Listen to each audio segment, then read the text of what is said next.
d'abord, le journaliste, d'une certaine manière, je vais être un peu provocateur, les journalistes sont un peu les victimes de certaines erreurs ou de la pauvreté statistique en France.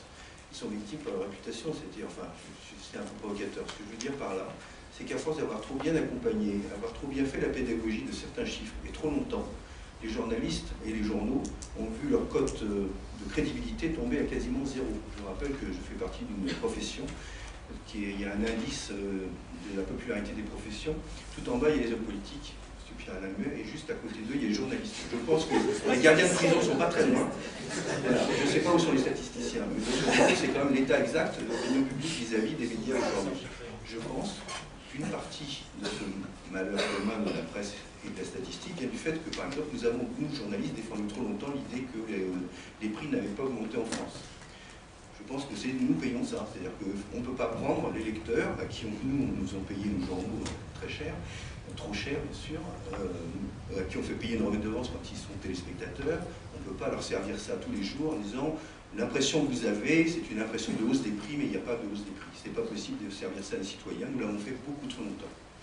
Nous avons fait trop longtemps aussi avec le chômage, je reviens sur le chômage, beaucoup de statistiques comme ça, nous avons fait trop longtemps la bonne pédagogie des chiffres qu'on nous donnait, et sur lequel il n'était pas question, parce que nous avions nous-mêmes une révérence vis-à-vis de l'appareil statistique, c'est-à-dire que, on regardait ça, on disait c'est fort. Nous étions persuadés, c'est un lieu commun de dire que le système statistique français est le meilleur du monde. Je vous signale que c'est quand même des choses qu'on entend encore aujourd'hui, malgré tout ce que vient de dire M. Conseil a dit juste avant moi, etc., et toutes les erreurs qui sont contenues dans ce rapport que je conseille, celui de M. Alain Muet et d'Hervé Mariton, quand même, parce que quand on regarde en filigrane, on s'aperçoit quand même qu'il y avait des grosses erreurs qui ont duré beaucoup trop longtemps, en particulier sur la SDF. Ça a évidemment eu des conséquences considérables sur les débat politique.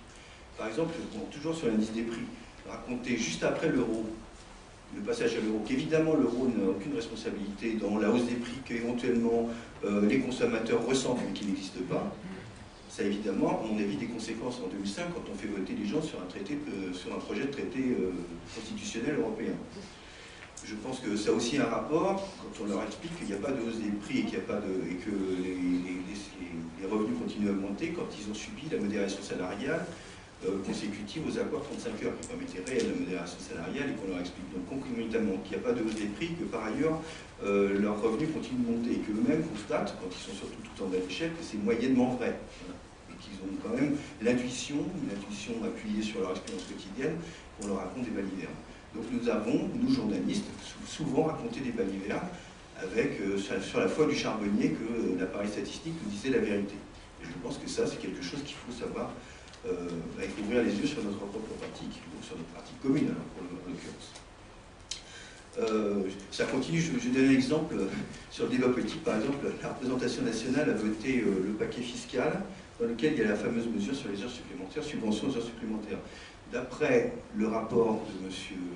Carrez, qui est le rapporteur général du budget, donc qui prépare le débat à l'Assemblée nationale, il y aurait en 2006, qui permet d'appuyer la mesure sur les heures supplémentaires, il y aurait eu 900 millions d'heures supplémentaires pratiquées en 2006, selon, dit-il, l'INSEE, je crois, et la DARES.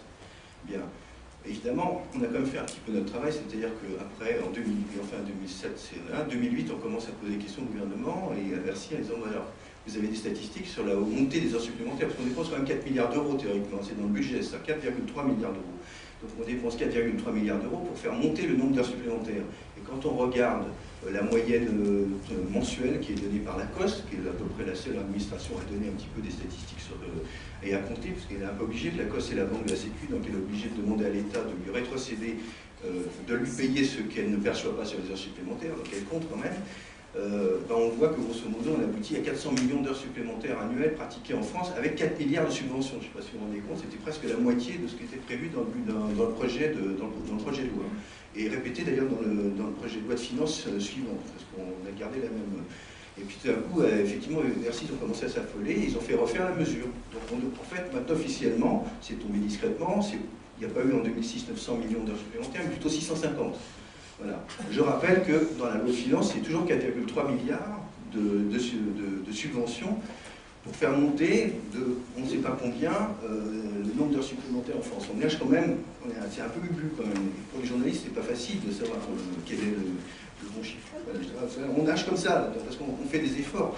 je rappelle que c'est parce que l'ACOS a fait une conférence de presse, d'explication de ses propres chiffres, qu'on s'est aperçu à ce moment-là que grosso modo il n'y avait jamais eu aucune étude réelle et sérieuse sur les heures supplémentaires faites par l'appareil statistique dont on nous dit que c'est le meilleur du monde. Voilà. En France, on ne savait pas jusqu'à aujourd'hui combien il y avait d'heures supplémentaires. Peut-être parce que les gouvernements successifs s'intéressaient plutôt à d'autres choses. C'est vrai que, d'après ce que j'ai compris, tant des gouvernements de gauche ont demandé plutôt à essayer de voir les effets de la RTT sur l'appareil productif. Il y a eu beaucoup de choses produites. C'est sûr que, comme c'est vous qui avez dit, l'appareil statistique répond à une demande politique. Ça se voit dans les travaux. Donc, voilà comment on travaille pour répondre un petit peu à ce que c'est que la difficulté de travailler sur les statistiques quand on est journaliste. Je voudrais dire aussi, on a essayé, en tout cas à Marianne par exemple, on a un peu précédé le collectif sur les vrais chiffres du chômage depuis 1998. Chaque mois, Marianne produisait qu'on a appelé le baromètre de l'emploi, qui grosso modo correspond à ce qui est maintenant le halo pour le chômage. C'est-à-dire qu'on disait non seulement il y a les chômeurs de catégorie 1, il y a ceux de 2, 3, 4, 5, 6, 7. On agglomérait ça avec le chômage, avec les travails partiels non choisis. C'était un travail mensuel qu'on faisait, nous l'avons fait jusqu'au moment où, enfin, l'INSEE a publié ce qu'on appelle maintenant le halo sur le chômage. Ça n'a eu strictement aucun effet. Un statisticien m'a appelé Marianne, me disant, vous faites comment cette histoire-là? Comment vous procédez? Alors, je rappelle que les conditions, c'était quand même les conditions du bricolage, c'est Marie Curie cherchant l'uranium dans son jardin.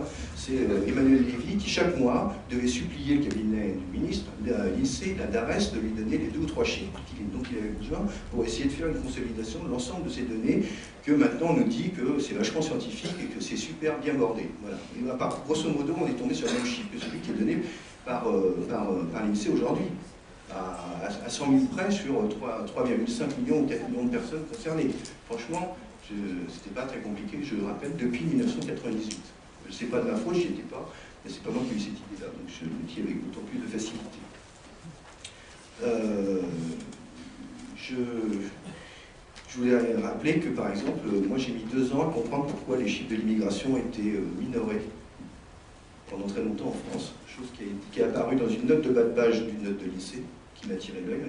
Il semblerait que, c'était il y a 3 ans si je me souviens bien, il semblerait que le nombre d'immigrés en France soit un petit peu minoré dans nos études et nous promettons de publier très prochainement une explication à cette chose-là.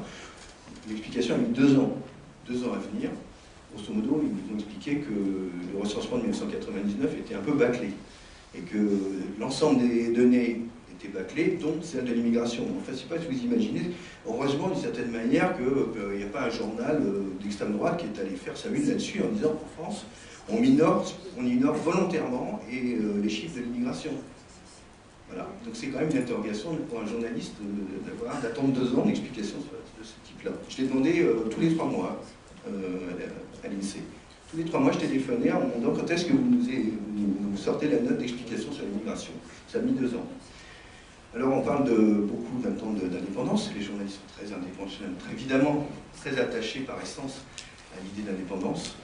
Je dois dire que je suis un petit peu perplexe que la question de l'indépendance ne vienne qu'à l'occasion d'une mesure avec laquelle je suis en désaccord personnellement, qui est le déménagement d'une partie de l'INSEE vers la province.